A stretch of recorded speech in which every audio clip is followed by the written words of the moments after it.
Olá, olá, 14 de outubro de 2020, confira as principais notícias de hoje. Vamos lá. Na Semana da Criança, dados apontam irregularidades no transporte delas em veículos no estado. Vai ser enterrado agora pela manhã corpo de criança que atirou contra a própria cabeça ao manusear arma no Moropoia. Caixa inicia pagamento do abono salarial para trabalhadores nascidos em outubro. E na sabatina do dia, conheça as propostas do candidato Franklin Douglas do PSOL para São Luís. Fique ligado na TV Difusora e tenha um bom dia, Maranhão.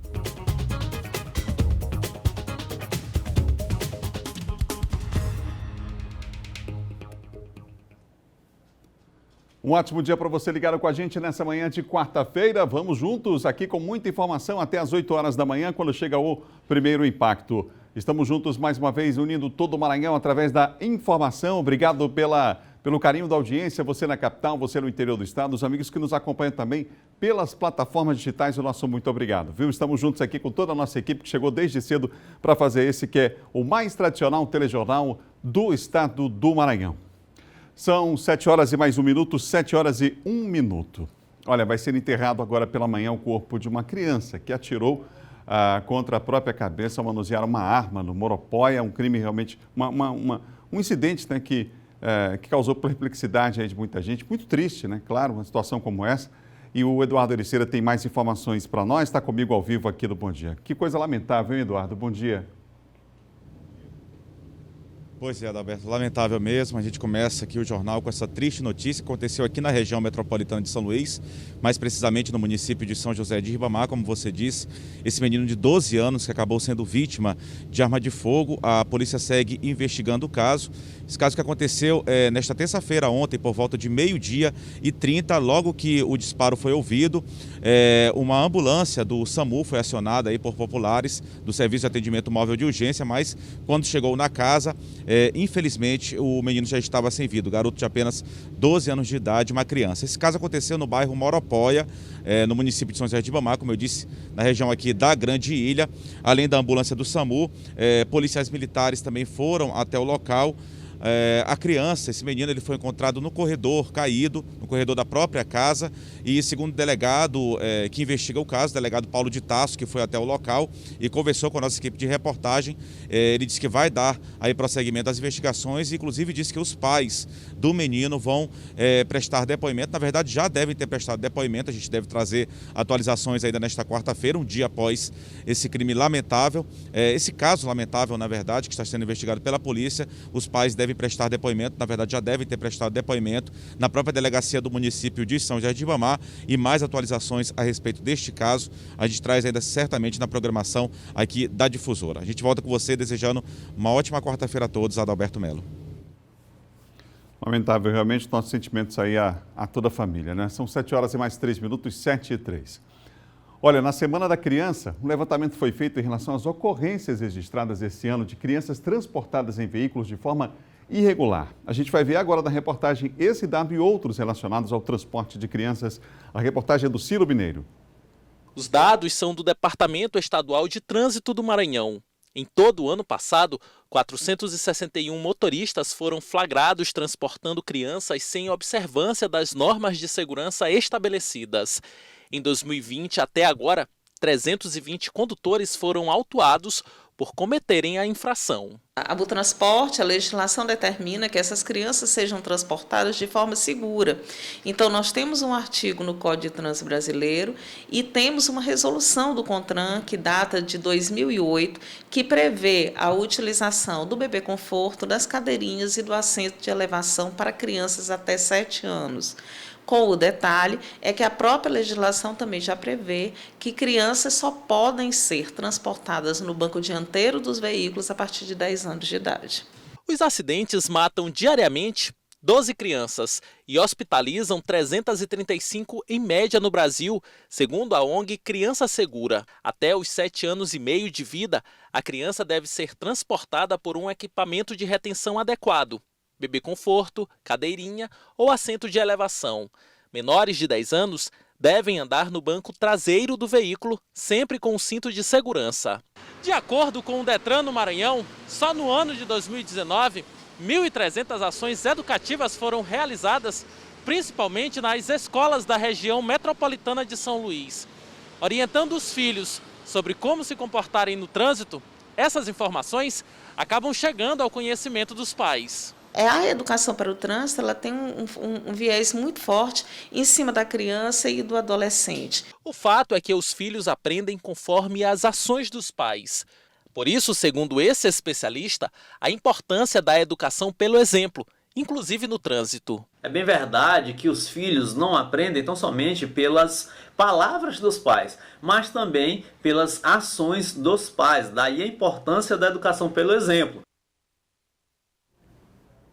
Aprendem mesmo e cobram dos pais, inclusive, o comportamento correto no trânsito, que é muito bom, além de ser uma geração futura que está vindo aí, né, gente? Já mais educada, é assim que a gente espera, mais disciplinada, comportada no trânsito, seguindo a legislação, não é? São 7h mais 6 minutos, 7h06. Nós vamos agora à região Tocantina com o Geisel Nascimento, que tem um destaque de hoje. Ele fala sobre o resultado de uma operação realizada pela Polícia Rodoviária Federal durante esse feriadão aí. Bom dia, Geisel. Bom dia, Adalberto. Bom dia a todos. Foram 4 dias de operação, né, Adalberto? 4 dias de operação no período de 9 a 12 de outubro.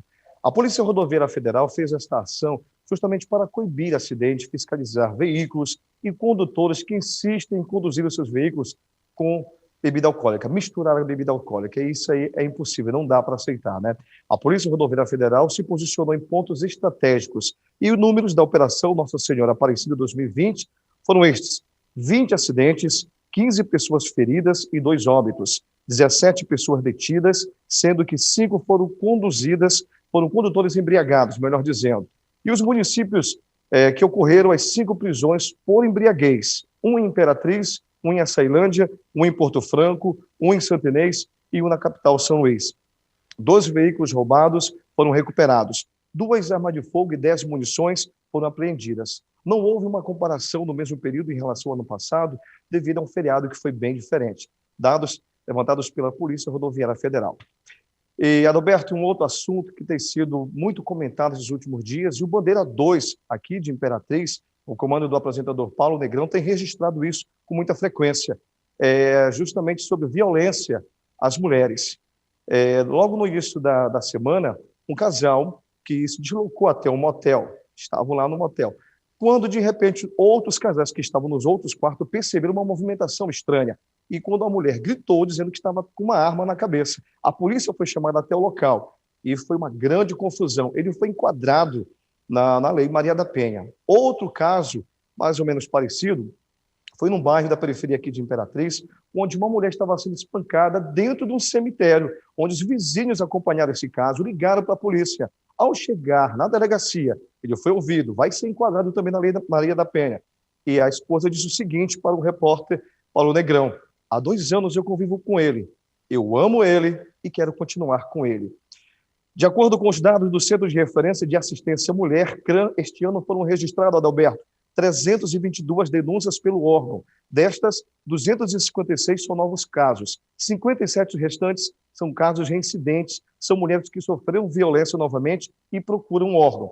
Os números se aproximam da marca de 2019, 401 casos registrados. Este ano já foram registrados aqui em Imperatriz, Adalberto, 4 feminicídios. E os telefones para contato são 180, 190 da Polícia Militar, ou os números 99 991 93 1717 ou 991 23 4638. Adalberto, voltamos conversando aí na capital, São Luís, desejando um ótimo dia para toda a equipe da TV Difusora. Obrigado, Geisel, pelas informações. Direto de Imperatriz, Geisel Nascimento. Não nos cabe julgar aqui a situação em relação, principalmente a relação aí conjugal, não é? Existem vários fatores, o tema é complexo realmente, existem vários fatores que levam a mulher, inclusive, a continuar, às vezes, a dependência financeira, a dependência emocional, existem diversos fatores que impedem, às vezes, até mesmo a denúncia por parte da mulher, né? Mas é preciso combater, e nada justifica a violência, é preciso combater esse machismo, essa cultura de que o homem é dono da mulher, enfim, a gente precisa mudar esse quadro e os números da violência só cresceram esse ano, infelizmente, em todo o país relacionados à violência contra a mulher. São 7h mais 9 minutos, confira agora o nosso giro de notícia. Segue até o dia 21 de outubro o prazo para que os estudantes da primeira, segunda e terceira séries da Rede de Educação em Tempo Integral do Maranhão realizem o simuladão. Diversos estudantes dos centros Educa Mais e unidades plenas do Instituto Estadual de Educação, Ciência e Tecnologia do Maranhão já realizaram as atividades. A avaliação está disponível na plataforma Google Forms. Para o acesso às provas, será disponibilizado um link para cada série do ensino médio. O presidente Jair Bolsonaro sancionou durante uma live transmitida nas redes sociais o projeto que altera o Código de Trânsito Brasileiro. O texto foi uma iniciativa do próprio governo federal apresentada no ano passado e foi aprovado pelo Congresso Nacional no último dia 22 de setembro. A principal mudança é o aumento na validade da Carteira Nacional de Habilitação para 10 anos para condutores com menos de 50 anos de idade. A nova lei também torna todas as multas leves e médias puníveis apenas com advertência, caso o condutor não seja reincidente na mesma infração nos últimos 12 meses. O Ministério da Educação adiou para janeiro de 2021 a exigência de que participantes do Fundo de Financiamento Estudantil tenham nota igual ou superior a 400 pontos na redação do Exame Nacional do Ensino Médio.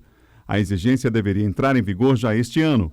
Até então, não havia exigência de nota mínima na redação do Enem. Era necessário apenas não tirar 0 na prova, mesmo critério usado para a seleção de estudantes para o Sistema de Seleção Unificada SISU, que oferta vagas em universidades públicas, e para o programa ProUni, que oferece bolsas de estudo a instituições particulares de ensino superior.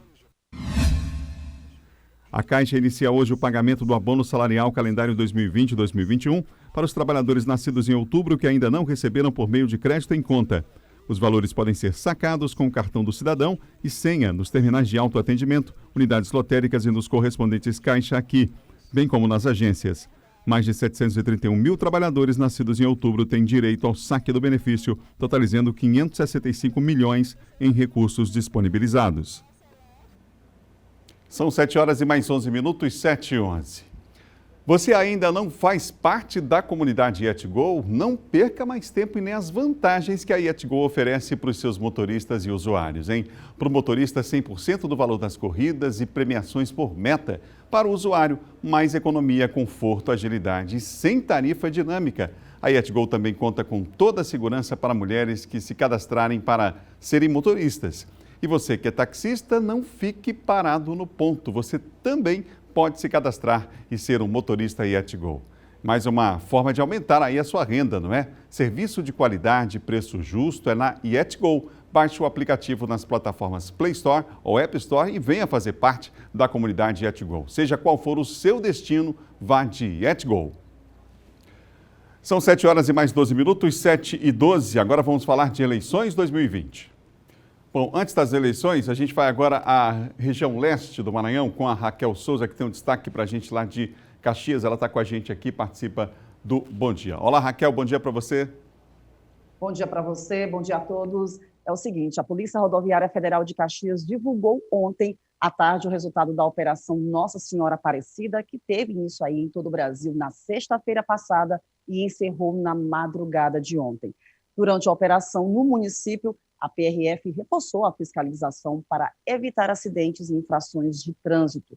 De acordo com o balanço divulgado ontem, apenas 2 acidentes foram registrados pela PRF na BR-316, a principal rodovia de Caxias. Um deles aconteceu na zona rural do município de Codó, o outro foi próximo ao balneário Maria do Rosário, no perímetro urbano da cidade. Não houve mortes. Durante a operação também foram realizados testes com etilômetro, mas não houve flagrante de motoristas dirigindo sob efeito de bebidas alcoólicas. Mas o inspetor da Polícia Rodoviária Federal de Caxias alerta aos motoristas e frequentadores de balneários localizados aí à margem da BR-316 da região de Caxias que a combinação álcool e direção pode resultar em acidentes graves. Por conta disso, as equipes têm intensificado a fiscalização nesse sentido, Adalberto. Obrigado, Raquel, pelas informações e até amanhã, hein? Raquel Souza com a gente, direto lá da região leste, portanto, de Caxias, TV Sinal Verde, recebendo o nosso abraço também, você que nos acompanha em toda a região dos Cocais. São 7 horas e mais 14 minutos. Lembrando que no próximo bloco a gente vai ter a continuidade da sabatina com os candidatos a prefeito de São Luís. A gente entende que a informação é fundamental para a tomada de decisão. Estamos aí às vésperas da eleição e vamos saber qual é o modelo, qual é o projeto de cidade que se tem, que os candidatos têm para São Luís. Por falar nisso, vamos falar de eleições 2020.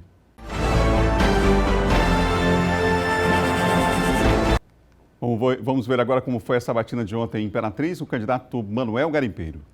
A sabatina com o candidato Manuel Garimpeiro foi no programa Na Hora D, apresentado por Josafá Ramalho. A entrevista ao vivo, com duração de 30 minutos, foi transmitida simultaneamente na rádio e TV Difusora Sul para Imperatriz e região. Entre os temas abordados, assuntos da atualidade, como as medidas de proteção à Covid-19, ações na saúde, melhorias para a educação, organização no trânsito, saneamento básico, infraestrutura, emprego e renda. Manuel Garimpeiro também respondeu às perguntas enviadas pelos telespectadores. Manuel Garimpeiro foi o 7º entrevistado da sabatina promovida pelo Sistema Difusora aqui na cidade de Imperatriz. Ele falou sobre seu plano de metas, caso seja eleito, para a prefeitura da 2ª maior cidade do Maranhão. Tem mais de 30 anos que eu participo da política e cada vez que eu participo da política, eu vejo um descaso. Eu entrei para ser candidato a prefeito como um eleitor, como sou. Um eleitor de um voto de rejeição não tinha mais para quem votar. Então, por isso que eu achei, não tem para quem votar, eu vou me candidatar para votar em mim mesmo. O entrevistado de hoje é Hildon Marques, do PP. No próximo bloco, vamos continuar aqui a sabatina do Bom Dia, participação do colunista John Coutrin. Hoje o entrevistado é Franklin Douglas, do PSOL. Um instante só, a gente volta já com a nossa sabatina, com transmissão também da Rádio Difusora FM. Um instante só.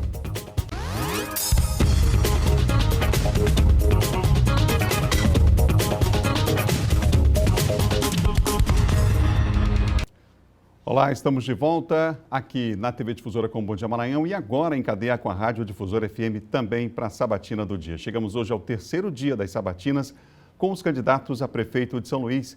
O Sistema Difusora entende que a informação é fundamental para um voto consciente. Hoje o candidato entrevistado é Franklin Douglas, do PSOL.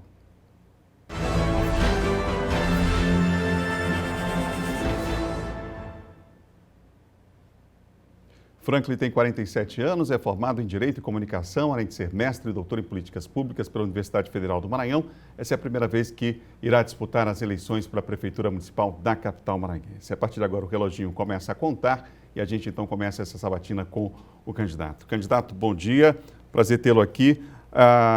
Por que São Luís para a maioria? Qual seria a marca do governo do PSOL na capital maranhense?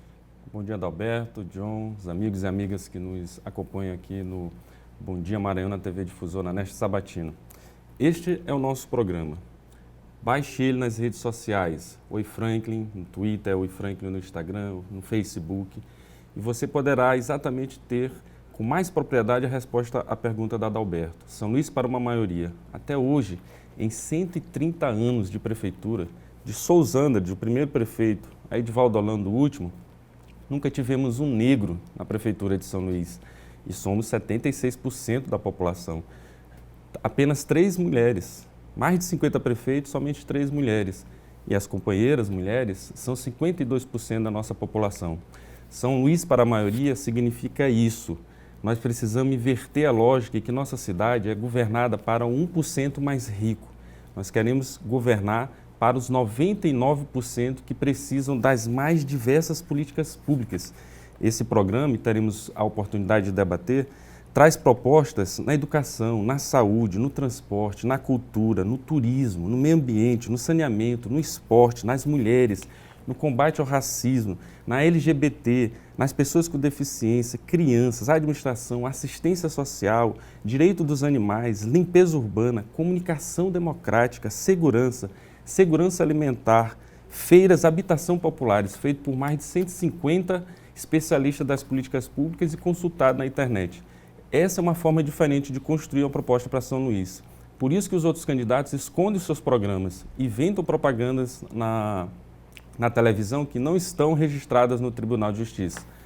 Em São Luís, para a maioria, na candidatura de 50, você não terá isso. Terá responsabilidade porque a gente diz a proposta, de onde veio o dinheiro, em cada uma dessas políticas públicas, está lá o orçamento de São Luís dito, de onde vai vir o dinheiro para o recurso, e a gente apresenta o diagnóstico com uma solução. Não é só a crítica, é sobretudo apresentar uma saída para a nossa cidade. Nós vamos debater aqui várias propostas, já com a participação inclusive do John Coutrin, nosso colunista, mas o que é prioridade desses 21 pontos aí, dessas 21 áreas, digamos assim, que foram divididas nesse Meu amigo, minha amiga, programa? Você certamente conhece alguém que está desempregado.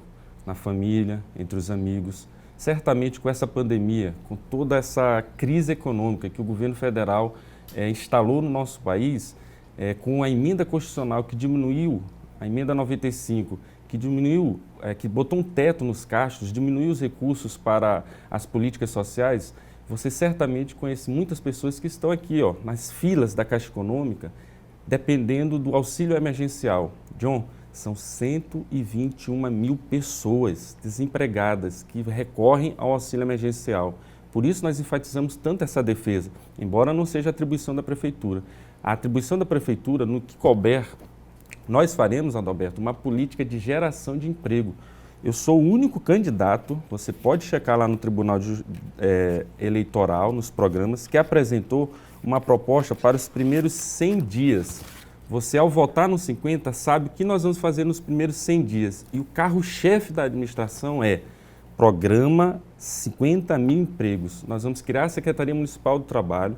Em torno da Secretaria Municipal do Trabalho, nós vamos articular todas as outras secretarias para qualquer possibilidade de gerar um emprego, nós vamos gerar.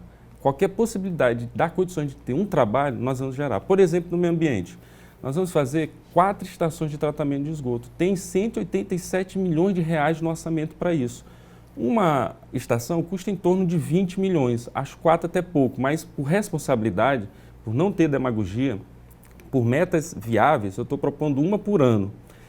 Nessa uma por ano, para despoluir nossas praias, que é o emergencial, nós contrataremos as empresas vão contratar então trabalhadores. Nós faremos 5 subprefeituras. Nas 5 regiões, o Plano Emergencial de Trabalho irá reformar, por exemplo, nossas 266 escolas que estão caindo aos pedaços. Nessas escolas, o que acontece? Nós vamos chamar o eletricista, o pedreiro, o encanador, o pintor do bairro, contratá-los para reformar a escola. Escola é manutenção o tempo todo, não é só uma. Então, prioridade absoluta, gerar emprego para você. Candidato, bom dia a todos, bom dia a você. Em relação ao meio ambiente, esse assunto a gente não tratou ainda com os outros candidatos, até por falta de tempo, mas eu acho importante debater o meio ambiente aqui em São Luís. Eu queria saber aí qual é a sua proposta para essa área, o meio ambiente na cidade, na capital maranhense. Meio ambiente é um dos pontos fortes do nosso programa, feito por professores da área da geografia, ambientalistas, do direito ambiental, que consultei. Nós vamos fazer o programa 1 milhão de árvores. Plantar 1 milhão de árvores é possível em São Luís, articulando com as escolas municipais a linha da educação ambiental. 1 milhão de árvores ao longo de 4 anos significa a gente poder ter créditos de carbono, negociar junto à comunidade europeia para trazer recursos da comunidade europeia, transformando essa 1 milhão de árvores em recursos para reinvestir no Fundo Municipal de Meio Ambiente. Isso é loucura? Não, foi feito na Colômbia. A cidade de Bogotá negociou com a comunidade europeia, replantando árvores e ganhou recursos em euros em troca dos créditos de carbono. Despoluir praias. O candidato que aqui esteve ontem, o Braide, que foi presidente da CAEMA, não despoluiu uma praia como presidente da CAEMA. Que experiência administrativa é essa que ele quer levar? Já se acha, inclusive, eleito, já anunciando parcerias. Nós acreditamos que você que vai decidir a eleição, não são as pesquisas, no dia 15 de novembro. E para um meio ambiente sustentável, nós vamos buscar a despoluição das praias. Nós vamos efetivar 10 mil cisternas de captação de água de chuva na zona rural. Experiência que eu participei pelo Unicef na Asa Maranhão, no semiárido maranhense, construindo reservatórios de 20 mil litros d'água que levava, por exemplo, a mulher de ficar carregando água nas costas, a criança de levar litros de água com a mãe e deixava de ir para a escola. Na zona rural, isso de imediato poderá ajudar crianças e poderá resolver um pouco, amenizar um pouco a situação da água. Mas iremos negociar muito mais coisas, por exemplo, com a CAEMA. A CAEMA não sou dos candidatos que vai sustentar a privatização da CAEMA. Nós acreditamos que a CAEMA tem que continuar pública. Se o governo Flávio Dino não vacilar nisso, nós o apoiaremos em manter a CAEMA pública e vamos negociar com a CAEMA exatamente as metas de saneamento, de garantia da água com a população. Vamos administrar os poços municipais, são 1.800 poços particulares e 300 poços municipais da CAEMA que nós vamos municipalizar e administrar a partir do programa que nós queremos garantir a água para a população. Candidato. Então, meio ambiente, temos muitas propostas. Sim. Candidato, uma das propostas, inclusive, do pessoal, que é nacionalizar esse debate, né? Agora, as pessoas têm uma realidade e emergências, necessidades, demandas imediatas, né, locais. Sim, sim. Como é que será? O senhor entende que é possível, sim, pensar do ponto de vista político, nacionalizar o debate, mas ao mesmo tempo valorizar essas demandas locais, essas respostas da população aqui da capital? Alberto, uma das coisas que eu tenho tentado passar, apesar de apenas 18 segundos na televisão, mas essas entrevistas, por exemplo, são o meu programa de eleitoral quase todo e ainda sobra tempo, né? Nessas entrevistas, é passar exatamente a ideia do seguinte: nós temos que ter a pedagogia, a didática de nacionalizar a campanha sem perder o elo municipal. Como é que eu nacionalizo a campanha? Denunciando os partidos que estão votando no Congresso Nacional pelas políticas que impactam a sua vida. Por exemplo, eu falei ainda há pouco, a emenda do teto, que reduz o dinheiro da Seguridade, ela impacta o Sistema Único de Assistência Social, o SUAS. O município, com 51 milhões para SENCAS, não tem condições de cuidar de 120 mil pessoas desempregadas. Tenho dito, enquanto não houver vacina, não há novo normal. Sem novo normal, não tem economia retomando com as mesmas condições que estava anterior. Então vai ter um aumento de pobreza, nós já temos aumento de fome. Por isso nós nos preocupamos em botar aqui um tema sobre a segurança alimentar. Denunciar nacionalmente significa articular com essas questões municipais. Quem é o Braide? O Braide é o candidato do bolsonarismo, que sustenta lá em cima com o partido dele, o Podemos, exatamente as políticas que impactam a sua vida aqui no município. Então, como prefeito, não sou candidato a presidente da República, não sou, no meu programa não está pensando apenas no Brasil, ele está pensando na sua situação, no seu município, na sua cidade, no seu bairro. Inclusive tem um programa chamado Meu Bairro 100%. Mas é preciso, como prefeito de capital, eu vou me articular com outros prefeitos de capitais, na Frente Nacional de Prefeitos, e ela existe, para pressionar o Congresso a reverter essa emenda, para pressionar o Congresso a liberar recursos para os municípios. E, na medida do possível, nos somar com os governadores que também têm essa possibilidade. O John tem uma pergunta ainda nesse bloco, antes que a gente vá para o intervalo, ainda temos aí 5 minutos e meio. Eu queria só pedir que o senhor não citasse os outros candidatos, porque senão pode acontecer de direito de resposta, e a gente não tem como abrir esse espaço ainda na programação, já foi definido com os demais candidatos essa agenda. Tá bom, John, por favor. Vamos lá. Transporte público, o senhor tem entre suas propostas a implantação do passe livre aqui em São Luís. É uma proposta que já foi discutida em outros movimentos antigos, movimentos estudantis, foi colocado na pauta, mas nunca foi viabilizado por nenhum gestor, por nenhum prefeito que passou. Eu queria saber o seguinte: todos eles diziam o seguinte: a gente tem vontade de fazer isso, mas não tem recurso. De onde tirar o recurso para implantar o passe livre estudantil aqui em São Luís? Veja bem, a primeira coisa que você tem que raciocinar: você sabe quem é o atual secretário de Transportes, que foi o secretário de Transportes na gestão do Edivaldo Holanda, na primeira e na segunda? Foi o mesmo que foi na gestão do Castelo. Sabe quem foi o secretário de Transporte no Tadeu Palácio? Foi o mesmo que foi no do Castelo. Ou seja, há 20 anos, a Secretaria de Transporte é um comitê dos interesses dos empresários. Você acha que o empresário vai lhe fornecer um ônibus bom para você se transportar, uma passagem barata? Não. O empresário quer lucro.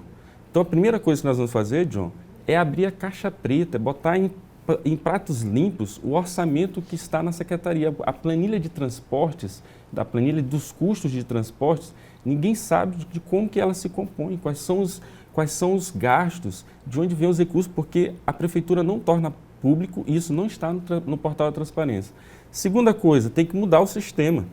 260 linhas de ônibus, carreando todas para o centro. Mais de 1.100 ônibus é insustentável, é irracional. Nós temos que criar 9 grandes linhas circulares e integrar essas 9 linhas circulares às linhas interbairro. Terceira coisa, nós temos que mudar a forma do sistema de transporte no que tange a carregar os passageiros. Como é que as empresas ganham hoje? Por passageiro carregado. Então, qual é o interesse do empresário? Encher de gente um ônibus, botar menos ônibus e transportar. Ele está ganhando dinheiro na passagem.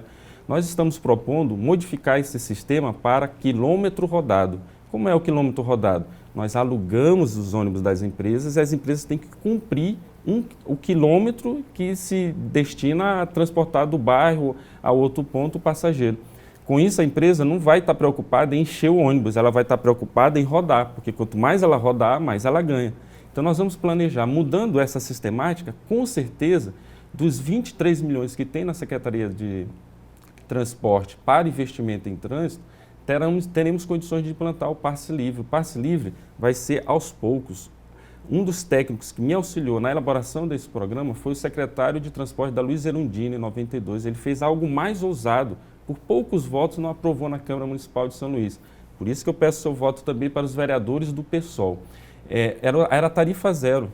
Então, tem possibilidades, desde que você faça realmente uma completa reforma do sistema de transportes. O senhor fala ainda também da volta da domingueira, não é isso? Domingueira. Não foi feito por um esquerdista, não foi feito por um candidato do PSOL, foi feito pelo Castelo, do PSDB, um tucano. Ou seja, tem condições de instalar a domingueira sim, retomar a domingueira. A domingueira eu articulo com o meu programa na área de cultura.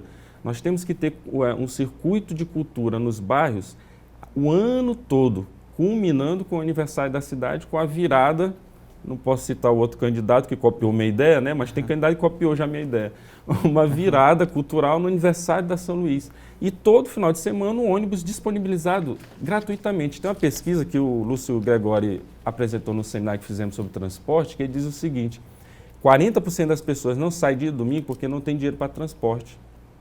Não visita o parente, não vai a uma praia, um lazer, que não tem dinheiro para o transporte. É possível mudar isso. Candidato, aqui na tela nós temos 20 perguntas feitas pela população, pelos eleitores aqui da capital maranhense. Tem um nome, o número, o nome e o bairro das pessoas. Eu queria que o senhor escolhesse 3 números para que depois, no próximo intervalo, o senhor responda. Claro que o senhor não sabe quais foram as perguntas feitas, mas é o tema livre, as perguntas não se repetem, o senhor pode escolher. Vamos ao Bequimão, meu bairro do coração, onde eu morei. Qual o número? Número 2. Número 2. Vamos a uma cidade dentro da cidade, Quatraque, número 16. 16. Vamos ao Mauro Fecuri, número 10. Número 10. Portanto, as perguntas de Ronaldo, da Regiane e também da Claudete vão ser respondidas depois do intervalo pelo candidato Franklin Douglas, do pessoal que está aqui hoje participando da nossa sabatina. Nós voltamos já depois do intervalo com esta sabatina aqui na TV Difusora e a transmissão também pela Rádio Difusora FM. Vamos para o intervalo e voltamos já com o segundo bloco, repetindo o Ronaldo do Bequimão, a Regiane da Mauro Fecuri e a Claudete do Quatraque foram as perguntas escolhidas pelo candidato Franklin Douglas. O intervalo e voltamos já, um instante só.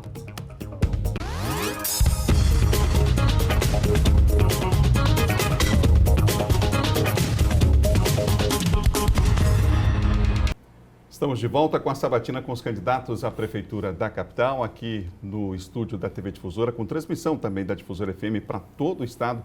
O candidato Franklin Douglas, que tem como vice um dos fundadores do partido na capital, José Ribamar Arouche.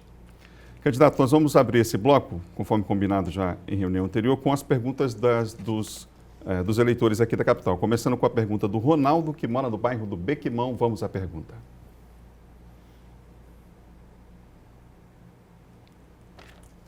Candidato, meu nome é Ronaldo Castelo Branco, eu resido no Bequimão, no Conjunto Bequimão. Gostaria de saber qual é a sua proposta para o desenvolvimento da educação aqui, eu digo assim, em torno da Ilha de São Luís. Obrigado pela pergunta, Ronaldo. Primeira coisa, nós temos 266 escolas, já desse dado. Infelizmente, a situação das escolas é deplorável. 80% não tem estrutura, tem forro caindo. 75% não tem laboratório de informática. 65% não tem sala de professor. Em torno de 7 mil professores, termina o horário, tem um intervalo para outra aula, ele não tem sala para onde ficar. A educação de São Luís está parada desde o início da pandemia. São 79 mil alunos sem aula, porque não tem Wi-Fi. Não tem como dar... O ano, do ponto de vista pedagógico, está completamente perdido. O que fazer? Nós temos que chamar professores, pais, alunos, para reorganizar esse calendário escolar. Botar participação, botar povo nas políticas públicas, sujeito e não objeto das políticas públicas. Nós temos que valorizar os professores, meus colegas de profissão. Eu também sou professor. Na verdade, eu sou professor mais do que qualquer outra coisa. Pagar os 30% de defasagem salarial porque a prefeitura não cumpriu a lei do piso. Nós vamos cumprir a lei do piso. Retomar os investimentos da educação no nível de 30% do orçamento do município. É bandeira do PSOL. Nós vamos buscar isso. Manter o concurso público como uma efetividade, uma rotina. Inclusive para os setores que são contratados, para que a gente tenha todos os profissionais em torno da educação devidamente devidamente respaldados por uma estabilidade no seu emprego, não ficar dependendo de indicação de um vereador e de um gestor. Nós vamos fazer uma revolução na educação, sobretudo para garantir o que eu tenho dito. Quanto mais pobre o bairro, mais rica tem que ser a escola.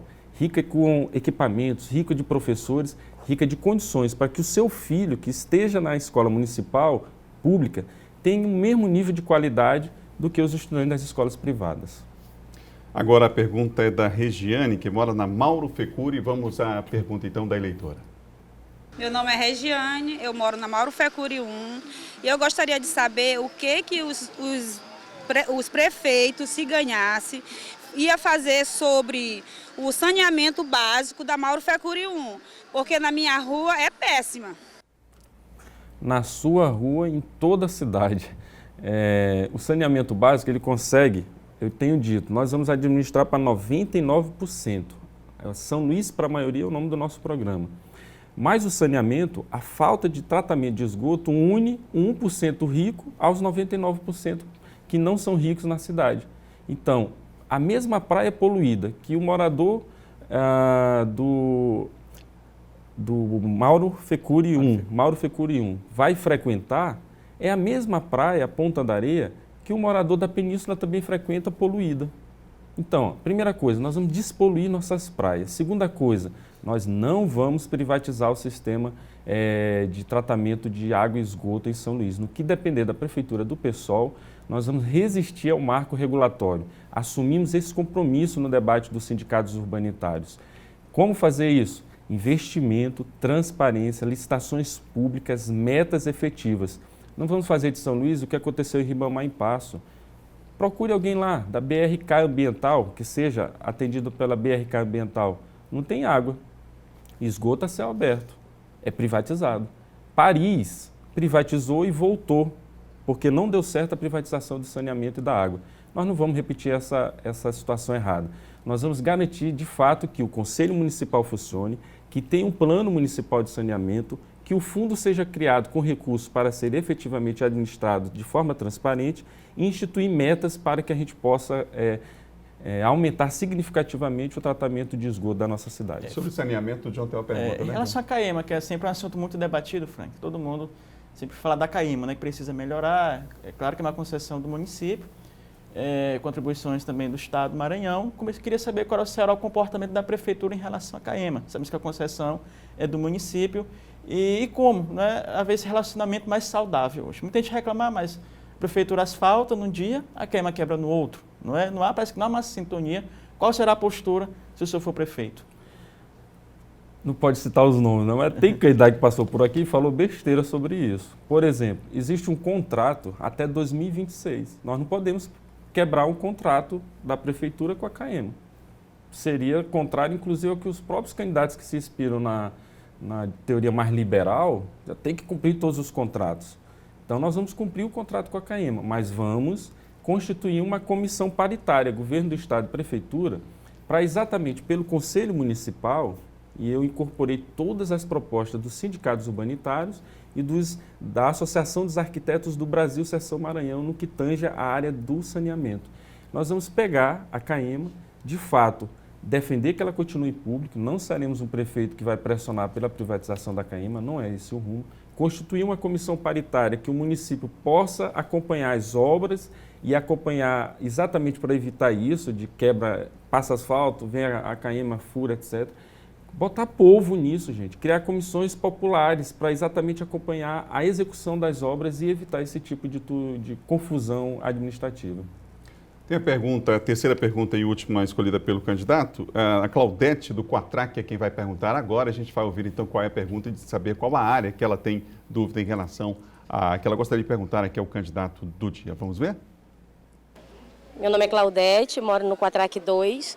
Eu queria saber, né, atualmente, o que os políticos têm de proposta para o turismo, né, aqui em São Luís, né? Uma vez que a gente sabe que é um lugar muito bonito e a gente queria saber o que eles estão fazendo, inclusive dentro desse momento de pandemia. Claudete linda aí com seu turbante, quero começar homenageando aos negros e negras dessa cidade, 76% de pretos e pardos, que infelizmente foram recebidos ontem com um comercialzinho totalmente tosco, estereotipando o que é o negro. O nosso programa tem uma área especificamente para o combate ao racismo, voltado para negros e negras. Nós vamos criar a Secretaria Municipal de Igualdade Racial. É uma das 5 que vamos criar e vamos extinguir 12, porque 33 não tem sentido.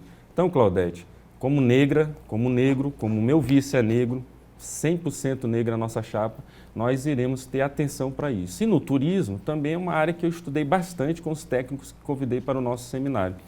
Para ter ideia, John, só tem R$80 mil no município para o programa de qualificação para o turismo.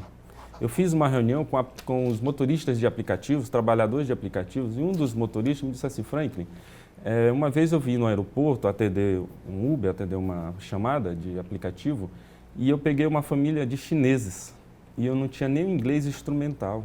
Ou seja, a prefeitura pode, através da Secretaria de Turismo, fazer qualificação desses primeiros trabalhadores que já recebem o nosso turista. Mas com 80 mil não tem condições, não existe qualificação para o turismo com 80 mil. Temos que fazer novos produtos. Nós somos passagens para Alcântara e passagem para os Lençóis Maranhenses. Temos que criar produtos que segurem mais 2, 3 dias esse turista em São Luís. Os dados mostram que nosso principal público vem do Pará, vem do Nordeste, de São Paulo e Brasília. Já tem os dados, o curso de turismo da UFMA já estudou o que é a situação do turismo, nós só precisamos aplicar as políticas. Criar conselho, não tem conselho funcionando para valer. Criar o fundo municipal para ter recursos para fazer investimento em turismo. Chamar um plano municipal do turismo que a gente organize esses novos produtos, diversifique. Nós podemos fazer Paris, São Paulo, Curitiba, você tem circuitos com micro-ônibus que fazem com que o turista circule na cidade e conheça vários. Nós temos o turismo da igreja, né? As igrejas mais antigas do Brasil estão aqui também em São Luís. Nós temos o centro histórico está caindo aos pedaços, 203 hectares, mais de 3 mil casarões que são tombados pelo IFAM, que precisam ser ocupados pelos sebos. Reuni com o pessoal do audiovisual e me comprometi nisso. Reocupar o centro histórico, o pessoal que produz arte. Temos muitas propostas para o turismo. Vá lá na minha rede social, no Franklin, que você vai baixar o nosso programa São Luís para a maioria. Deixa eu falar ainda há pouco, tem secretarias demais, ou tem algumas que deveriam ser extintas. O senhor pode citar algumas? Sim, por exemplo, são 33. Não tem necessidade. Há secretarias que se superpõem em termos de ações. Secretaria, por exemplo, Instituto de Patrimônio Histórico, que tem mais dinheiro do que a Secretaria de Cultura. Ele tem que ser incorporado à Secretaria de Cultura e, com isso, gastar de forma transparente os recursos da cultura.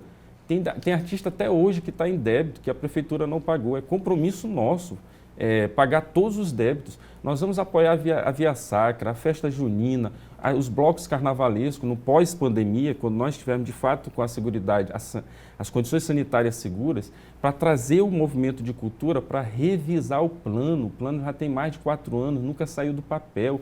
2021 é compromisso nosso em fazer a conferência municipal para revisar esse plano, criar o Fundo Municipal da Cultura para esses 62 milhões serem aplicados de forma transparente.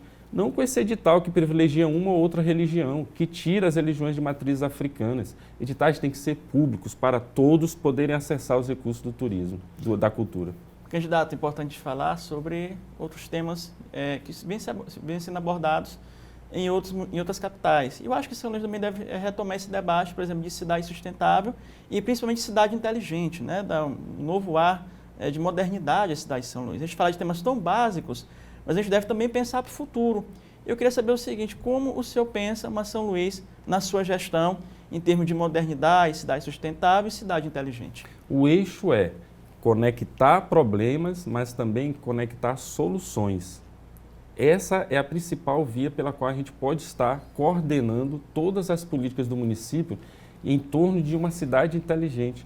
Buscar com que a gente faça que essa cidade seja sustentável ambientalmente. Buscar com que essa cidade respeite os direitos das suas crianças.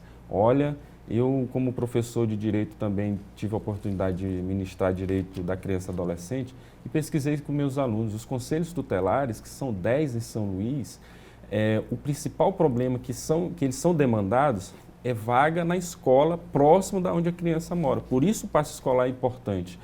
Segundo problema, exploração, abuso sexual dos nossos meninos e meninas. Uma cidade do futuro, uma cidade inteligente, não pode de jeito nenhum abandonar suas crianças. Para isso, os conselhos tutelares têm que ser apoiados firmemente, as sedes têm que ser próprias, tem que ter apoio para que eles se desloquem, tem que dar as condições e até ampliar o número de conselhos tutelares. Cidade inteligente, conectada, significa uma cidade, está no meu programa de governo também na área de comunicação, com a sua comunicação digital totalmente eficiente, as pessoas poderem resolver coisas de casa, do seu computador, do seu aplicativo, não ter que necessariamente pegar uma senha e uma fila. Embora não está aqui um candidato que vai lhe prometer aplicativo para marcar consulta na saúde. E isso é promessa vazia para você. Candidato, você tem agora 2 minutos para suas considerações finais. Meus amigos, minhas amigas, eu te peço um pouco de esperança. Eu sei que a vida está difícil, eu sei que o desemprego está à frente, eu sei que as condições são bastante adversas, você jogado um monte de propaganda enganosa. Lembre-se, quem prometeu as 25 creches? Os mesmos deputados candidatos hoje com as mesmas promessas das 25 creches que o atual prefeito não fez. Quem prometeu internet gratuita nos ônibus? Os mesmos deputados candidatos hoje que elegeram o atual prefeito trazendo a promessa da internet nos ônibus. Quem prometeu a maternidade da cidade operária? Que eu fui lá no terreno, mostrei aqui no jornalismo da TV, no espaço que tenho ao longo da semana. O terreno está lá, sendo feito uma praça, porque não deram conta de fazer a maternidade. Estão prometendo agora fazer novo socorrão, novo hospital da ilha, etc. Os mesmos candidatos deputados que ajudaram o prefeito atual. Então, meus amigos e minhas amigas, não caia nas mesmas promessas, analise de forma crítica. Esta eleição não é uma disputa de currículo. Se fosse de currículo, eu não posso citar os nomes, mas seria Franklin e outro candidato que estaria lá no segundo turno. Essa campanha não é uma campanha de história de vida. Agora, todo mundo é pobre, todo mundo morou em bairro de periferia, estudou escola ruim, etc, etc. Se fosse disputa de história de vida, seria Franklin e um outro candidato que está aí. Essa disputa não é uma disputa de quem mais chora na televisão. Não é para lhe emocionar e tomar o seu voto pelo emocional. Tente raciocinar em torno das propostas, compare-as. E acredite, é possível gerar empregos. Nós precisamos de um prefeito comprometido em trabalhar durante os 365 anos e não apenas no final do mandato para ajudar a eleger o candidato que ele apoia. Você pode fazer a diferença. Eu te convido. Transforme o seu celular no nosso comitê de campanha. Acompanhe as nossas redes sociais, no Twitter, no Facebook, no Instagram, no YouTube, no canal no Spotify e veja como nós temos propostas para todas as áreas. Eu tenho certeza que o seu voto livre me levará ao segundo turno. Franklin, 50. Obrigado, candidato, pela presença aqui no estúdio da TV Difusora para essa sabatina, transmitida também pela Rádio Difusora FM. Obrigado. Obrigado, João Coutrinho, também pela participação. Amanhã, quinta-feira, nós teremos aqui o candidato Adriano Sarney, que não está mais na disputa, desistiu de concorrer à Prefeitura da capital. Mas nós vamos deixar, então, amanhã faremos o Bom Dia Maranhão, com informação o tempo inteiro de 7 às 8, sem a sabatina, no segundo e no terceiro bloco. Na sexta-feira, o entrevistado será Neto Evangelista do DEM e, portanto, voltamos na sexta-feira sabatina aqui, já que esse calendário foi acordado em reunião anterior com os representantes de todas as candidaturas. Outras notícias você confere no nosso portal MA10. Agradecemos a audiência em todo o estado aqui no Bom Dia Maranhão. Vamos continuar assim, levando informação para você. Vai ser assim durante o período antes da eleição, no dia da eleição também, como o dever que temos de bem informar. Obrigado a você pela audiência, você que nos acompanhou. Tenham todos uma ótima quarta-feira.